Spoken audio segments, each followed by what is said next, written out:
Still continuing, and what I'm doing here is I'm wanting to bring out the notion, and I'm not going to go through all of the verses, all of the connotations. I'm pointing out certain verses here to let you know that the controversy within the Bible, Genesis to Malachi, the sinners that the Bible's mind highlights, it is not with human beings. Transgression or wrong that is human is not the context of the Bible's philosophy. So I'm strictly dealing with Bible's philosophy. Personal moral regard, that's your own. Keep that to you. We keep that to ourselves. Bible's philosophy has a specific context of who transgressors are and what transgression is. Bible's main controversy is with transgressors. Yes, we understand this traditionally. What we don't understand and what we are misguided on are who transgressors are. We are assuming because a secular religion manifests with a physical human body and the sense between the two relate. If we have a spiritual inclination, a religious inclination, a philosophical inclination, a doctrinal inclination, we place that onto the Bible and think that that lifestyle is what the Bible's talking about, when it's not at all, not even close. Bible has a controversy with transgressors and sinners. Yes, Bible's controversy with transgressors and sinners, the sinners and the transgressors are the priest kind. Why? The illustration of the garden tells us why. Even though I'm reading these examples, even though Ezekiel is saying the armholes, they keep the people comfortable. This is figurative illustration that the author of Ezekiel's using. They're making their listeners lazy, is what that's saying in Ezekiel. Isaiah, the leaders lead them to err. Even though I'm reading these verses, even though I'm saying all of this, even though I'm reading what the Bible is saying, the illustration in the book of Genesis articulates this fact perfectly. And it is articulating this fact held to no general priesthood. The issue in Genesis is recurring. This is a recurring issue.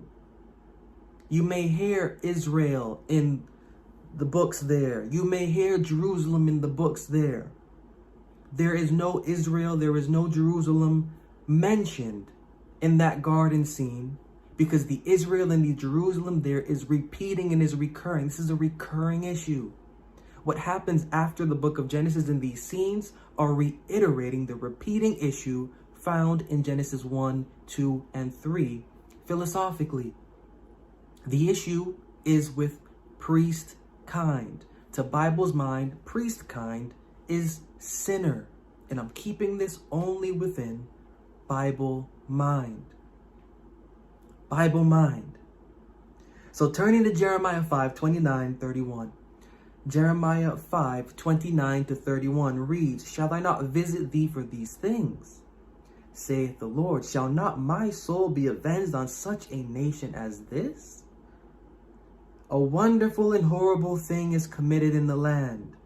The prophets prophesy falsely, and the priests bear rule by their means. And my people love to have it so. And what will you do in the end therein?" So the controversy is against the priesthood. But the flip side of this is that the individuals should be able to recognize the error of priest kind and priesthood, but they do not. It is much rather preferred. It is much rather preferred for priesthood and priest kind to lead.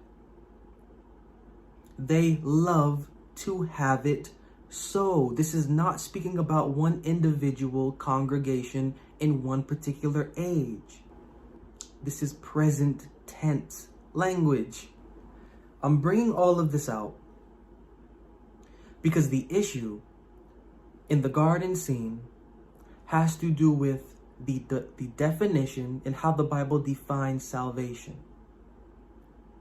Priest kind and the formation of it is the error that the pair committed above and experienced with personal understanding.